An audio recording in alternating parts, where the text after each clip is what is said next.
Plantarc Bio started 8 years ago from a very small company. During the last 2 years, we are already a public company in the Tel Aviv Stock Exchange.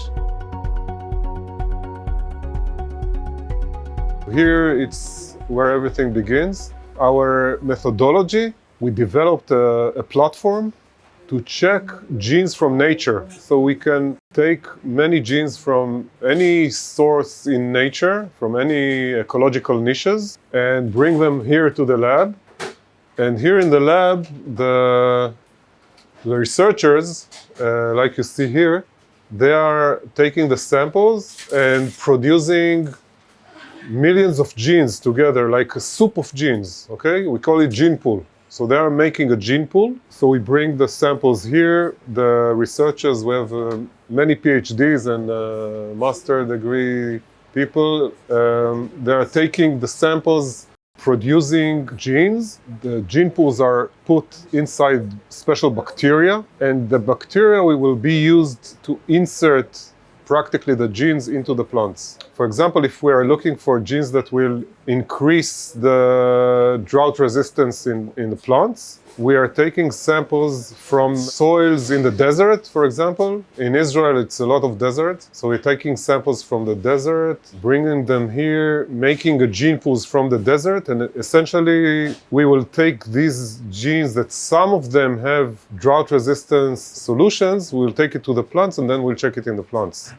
So this is the idea of how we work. This is the room where we're doing the tissue culture for the soybean. We're taking our most important, interesting genes, and we are inserting the genes to be expressed in soybean. So what you see here is Ayala is working on soybean seeds. This is how it starts. She takes the seeds. She is taking eventually the embryo out of the seed, and will start a process that will transform the gene into the plants. I will show you here. You see here soybean plants starting to grow with our gene inside. Only a few will grow here with the gene because we put selection here. The plants start growing like that here, and then when they grow more, we put them in these boxes until they grow and they make roots. And when they make roots, we take them to the greenhouse. This is Chin Chin. She's the most senior employee of the company. This is already a screen, an experiment that we are doing. It's a new screen that we are doing to select plants that have better use of nitrogen. One of the needs of agriculture is to reduce the amount of fertilizer, because fertilizer eventually go to the environment and they are polluting the water and the environment, the soils. And one of the most important fertilizer is nitrogen. So we are trying to find genes that will improve the use of nitrogen. We call it nitrogen use efficiency. We did the same for drought. We grew millions of plants with millions of genes that were taken from the desert, and we didn't irrigate. We dried the plants and we looked which one is surviving the most. And then we chose this plant. Eventually, some of the genes we selected near the Dead Sea in Israel, in the desert near the Dead Sea, are already performing beautiful in corn, which is amazing because they came from a fungus that is in the desert, in the soil of the desert.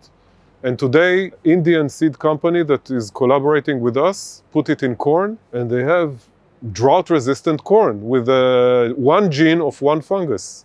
So it's amazing. We already found genes that can improve the drought resistance up to 250% more, which is really something. I think we are the first one in the world to have such a big significance, especially on corn.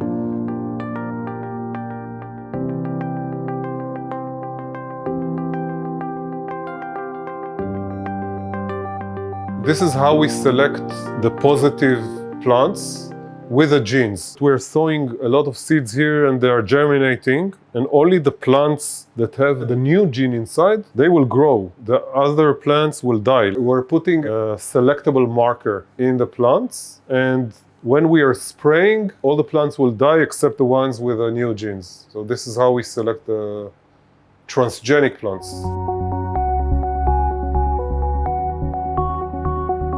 Vine originalmente para hacer una pasantía en un programa que se llama Masá, que ofrece estas pasantías para profesionales. Me dieron la oportunidad de quedarme, así que, hoy es mi último día como pasante en realidad. A partir de la semana que viene voy a ser empleado en esta empresa, así que me voy a quedar. Siento que en la investigación en Israel hay una cultura mucho de cuestionar, no es una cosa muy jerárquica. Todos hablamos en las reuniones, cada uno tira una idea.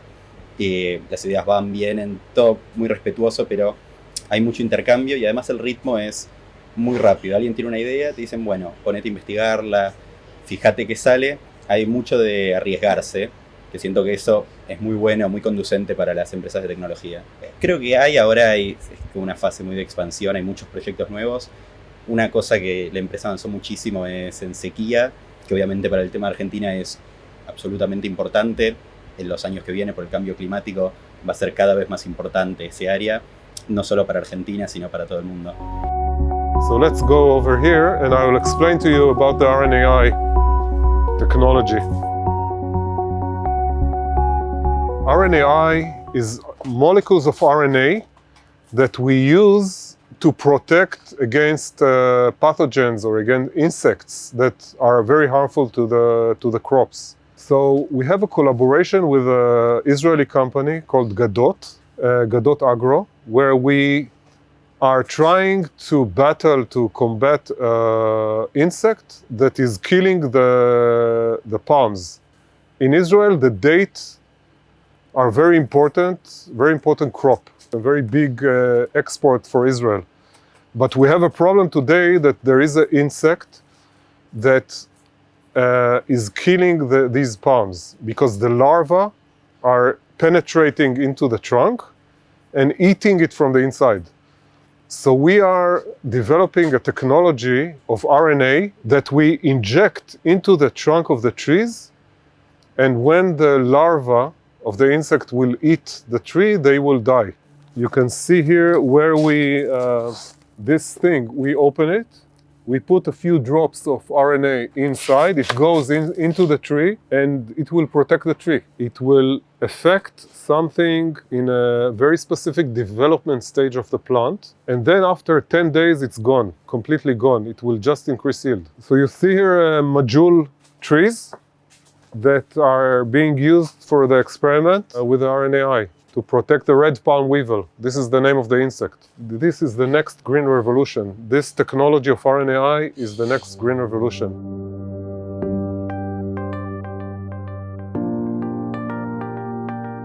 We started to do collaborations with many international seed companies. We have collaboration with the Argentinian company Bioceres, also on drought resistance for alfalfa. I believe that some of our solutions will eventually come to be commercial, to help the farmers grow better. All the community in the world should try to bring better or more food security to the world. And it's very important, and I believe in it, and I hope I will live to see the results.